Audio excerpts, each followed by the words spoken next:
Xin chào các bạn, chào mừng các bạn đến với chủ đề kiếm hiệp Kim Dung trên kênh Nari Kiếm Hiệp và Huyền Sử. Trong thế giới kiếm hiệp của nhà văn Kim Dung, Độc Cô Cầu Bại được tôn vinh như một vị thần tổ huyền thoại, trung thời kỳ đầu của võ lâm giang hồ. Nhưng liệu ông có thật sự là người đầu tiên khởi nguồn cho toàn bộ võ học trong chốn giang hồ? Hay chỉ là một ông lớn đứng sau những ông lớn khác, luận về giang hồ võ lâm, bối cảnh tuyệt mỹ mà Kim Dung đã khéo léo theo dệt qua loạt tác phẩm nổi tiếng như Thiên Long Bát Bộ, Anh Hùng Xà Điêu, Thần Điêu Đại Hiệp và Tiếu Ngạo Giang Hồ. Hẳn các fan lâu năm đã đôi lần vào đầu bứt tai với câu hỏi kinh điển, nếu thế giới kiếm hiệp này đầy rẫy các cao thủ võ lâm, võ công thâm sâu chưởng pháp mạnh mẽ đến thế, thì ai mới là người khởi nguồn mọi thứ võ học ấy? Để giải đáp câu hỏi mang tính cổ kim đại chiến này, xin mời các đồng đạo võ lâm cùng khám phá chân dung của 6 vị đại cao thủ lừng danh thiên hạ, tất cả đều được coi là bậc thầy khai mở triết lý võ học cho giang hồ, đồng thời sáng tạo nên những bộ bí kíp võ công bá đạo, làm trung chuyển cả võ lâm. Tuy nhiên, chẳng phải họ cũng vô tình là nguồn cơn của hàng loạt cuộc chiến tranh giành bí kíp, đổ máu triền miên suốt hàng trăm năm trên chốn giang hồ hay sao? Nếu xét về thực lực võ công, ai trong số lục đại tông sư này mới thực sự xứng đáng đội vương miện của ông tổ về khởi nguồn võ học giang hồ? Câu hỏi ý, xin mời các huynh đài cùng nhau bình luận.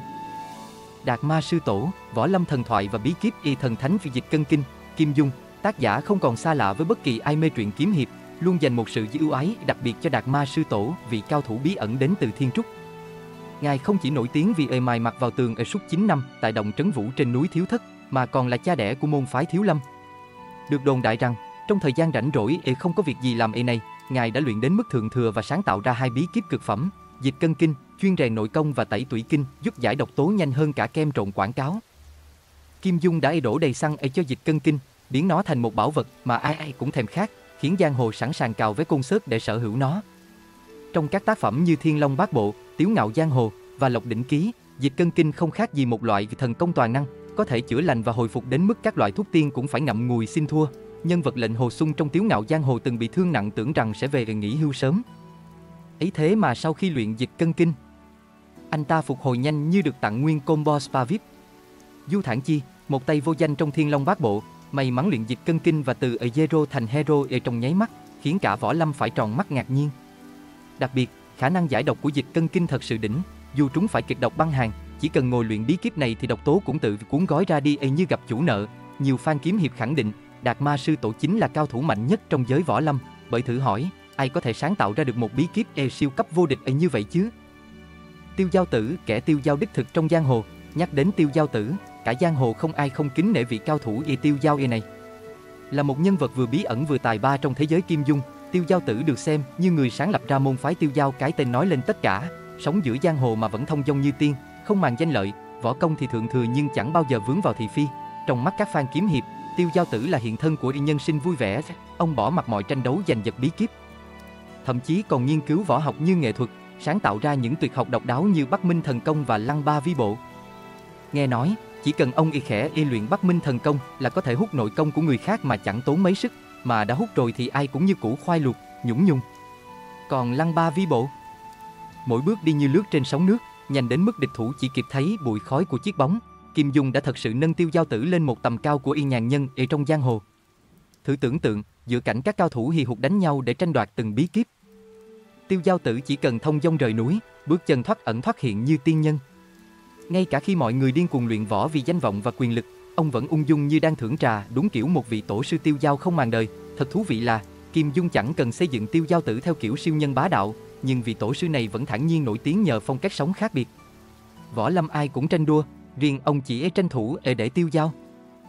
Minh Giáo Sư Tổ, kỳ nhân gốc Ba Tư và tuyệt kỹ Càn Khôn Đại Na Di. Trong cốt truyện Ỷ Thiên Đồ Long Ký của Kim Dung, giang hồ truyền tai nhau rằng Minh Giáo, cái giáo phái cộng cán trong võ lâm, thật ra được sáng lập bởi một người Ba Tư tên là Phí Đa Diên. Tuy ít khi được nhắc đến, nhưng Phí Đa Diên lại chính là người tạo ra bộ tâm pháp huyền thoại Càn Khôn Đại Na Di, môn tuyệt kỹ khiến giang hồ khi nghe đến là phải dựng tóc gáy vì độ cao siêu của nó. Nghe đồn, Càn Khôn Đại Na Di là một bí kíp không chỉ giúp di chuyển nội lực trong cơ thể một cách thần diệu mà còn có khả năng giảm sát thương khi giao đấu. Thậm chí, nếu cao thủ luyện đến cảnh giới tối thượng, họ còn có thể búng chiêu thức của đối thủ trả lại vào mặt người ra đòn hoặc bất kỳ ai xung quanh. Võ công bá đạo này có tổng cộng 7 tầng, một hành trình gian nan đủ để sàng lọc ai thực sự có máu luyện võ trong mình. Kim Dung hài hước mô tả rằng, nếu người nào có tư chất cao thì mất khoảng 7 năm mới có thể cày lên được tầng 1. Còn nếu tư chất bình thường thôi thì phải gấp đôi. tận 14 năm mới xong. Đọc đến đây, ai nấy đều thầm nghĩ, có lẽ muốn luyện hết bộ Càn Khôn Đại Na Di thì chắc tuổi thọ cũng cần kéo dài đến. Vô Cực, Phí Đa Diên, ông tổ gốc Ba Tư của Minh giáo, đã góp phần không nhỏ biến giang hồ thành một nơi đầy rẫy những chiêu thức kinh thiên động địa. Chính Càn Khôn Đại Na Di đã khiến nhiều cao thủ, từ chính phái đến tà phái, đều mơ mộng chiếm lấy bí kíp này để thành bá chủ võ lâm, nhưng để học nổi tuyệt kỹ này, thì có lẽ chỉ cần tư chất thôi là chưa đủ, mà còn cần cả đam mê phi thường và thời gian tập luyện mãi không ngừng. Hoàng Thường, từ quan văn thành quái hiệp dày và bộ Cửu Âm Chân Kinh lẫy lừng. Hoàng Thường, một viên quan mẫn cán dưới thời vua Huy Tông Triều Tống, ban đầu chỉ là kẻ ghi thư sinh cầm bút. Nhưng theo mệnh lệnh của hoàng đế, ông phải thu thập tất cả sách của đạo gia để viết bộ Vạn Thọ Đạo Tạng. Cũng nhờ lần này mà ông vớ được cả kho bí kíp võ học của đạo gia, không chỉ ăn sách mà còn hấp thụ tinh hoa của chúng đến mức biến thành một cao thủ thật sự. Câu chuyện trở nên kịch tính hơn khi Hoàng Thường dẫn quân tiến đánh Minh giáo nhưng thất bại ê chề. May mắn là nhờ võ công ăn học được, ông đã sống sót và quyết định đi ẩn cư trên núi, không phải để tịnh dưỡng, mà là để rèn luyện võ nghệ với ý định phục thù. Suốt 40 năm, Hoàng Thường cặm cụi luyện võ, tìm kiếm đạo lý võ học và cuối cùng cũng đạt đến cảnh giới thượng thừa. Khi quay trở lại chốn giang hồ, Hoàng Thường hùng hổ đến Minh giáo để đòi nợ máu năm xưa. Nhưng, ôi thôi! Thời gian đã khiến tất cả đều thay đổi, những kẻ thù xưa của ông đã chẳng còn, con gái của giáo chủ cũng đã già nua, tóc bạc phơ và chẳng còn đủ sức cầm kiếm. Đứng trước cảnh này, Hoàng Thường đành ngậm ngùi từ bỏ ý định trả thù. Nhưng bao nhiêu kiến thức võ học tích lũy mấy chục năm, chẳng lẽ lại vì ném qua cửa sổ? Vậy là, với chút cảm hứng từ cuộc sống cô độc trên núi và bao nhiêu năm rèn luyện, Hoàng Thường quyết định viết lại tất cả những gì mình lĩnh hội được thành bộ Cửu Âm Chân Kinh, một kiệt tác võ học, để lại cho đời sau.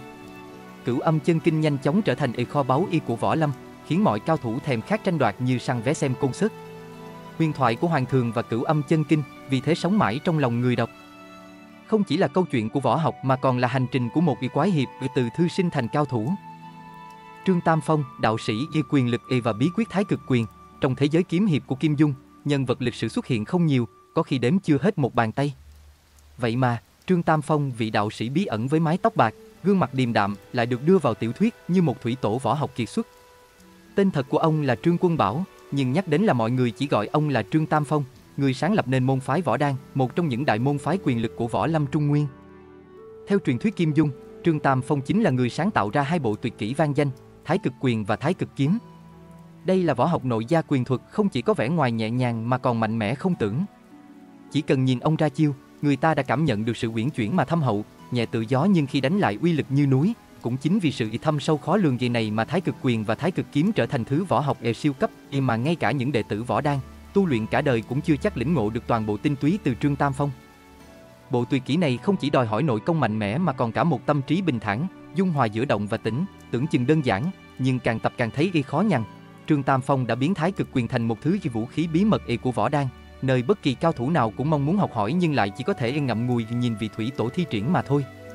Đối với Trương Tam Phong, có lẽ võ học không chỉ là chiến đấu mà còn là một triết lý sống, hòa quyện giữa thân và tâm, giữa sức mạnh và sự điềm tĩnh, đủ để khiến cả giang hồ phải kính nể.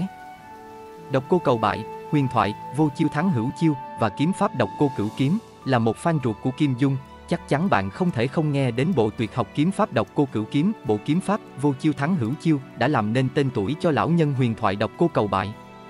Nhân vật này, dù chưa từng xuất hiện chính thức trong bất kỳ tiểu thuyết nào của Kim Dung, vẫn được tôn là đệ nhất cao thủ từ thuở võ lâm sơ khai bởi sức mạnh phi thường và kiếm pháp thần bí. Độc Cô Cửu Kiếm là kiếm pháp vô chiêu, nghĩa là không có chiêu thức cố định, một đặc tính tuyệt diệu trong thế giới võ lâm, khiến đối thủ chẳng biết đâu mà lần. Chính nhờ nguyên tắc vô chiêu này mà Độc Cô Cầu Bại đã quét sạch giang hồ, đánh bại bất kỳ cao thủ nào dám đối đầu, giành lấy danh tiếng đệ nhất cao thủ. Điều thú vị là Kim Dung chưa bao giờ để Độc Cô Cầu Bại xuất hiện một cách rõ ràng, khiến danh tiếng của ông chỉ còn là một truyền thuyết mờ ảo. Câu chuyện về ông được truyền miệng qua các thế hệ võ lâm tiền bối, như một lời đồn đại mà ngay cả Phong Thanh Dương, Thái sư thúc tổ của phái Hoa Sơn, cũng chỉ được nghe kể từ thuở còn trẻ. Chính sự vắng mặt của Độc Cô Cầu Bại trong các tác phẩm đã khiến cho nhân vật này càng thêm phần bí ẩn và lôi cuốn, như một bóng ma huyền thoại luôn hiện diện trong ký ức giang hồ. Độc Cô Cửu Kiếm, dù chỉ tồn tại trong lời đồn và sách vở, vẫn là niềm mơ ước của vô số kiếm khách. Bởi làm sao mà người ta lại không khao khát một thứ võ công chỉ dùng một nguyên tắc đơn giản, không chiêu cố định nhưng thắng tất cả mọi chiêu thức cố định. Thế nên, Độc Cô Cửu Kiếm và Độc Cô Cầu Bại vẫn mãi mãi là một ẩn số đầy mê hoặc, khơi dậy lòng tò mò và niềm đam mê kiếm hiệp trong lòng người đọc suốt bao thế hệ. Trên đây là tổng hợp của cá nhân tôi về top 6 cao thủ đặt nền tảng cho giang hồ kiếm hiệp Kim Dung. Các bạn cảm thấy thế nào? Theo các bạn, có còn nhân vật nào chưa được nhắc đến hay không? Các bạn vui lòng ghi dưới phần comment để chúng ta cùng nhau bàn luận về câu chuyện này. Cảm ơn các bạn đã theo dõi. Xin chào và hẹn gặp lại các bạn trong những video tiếp theo.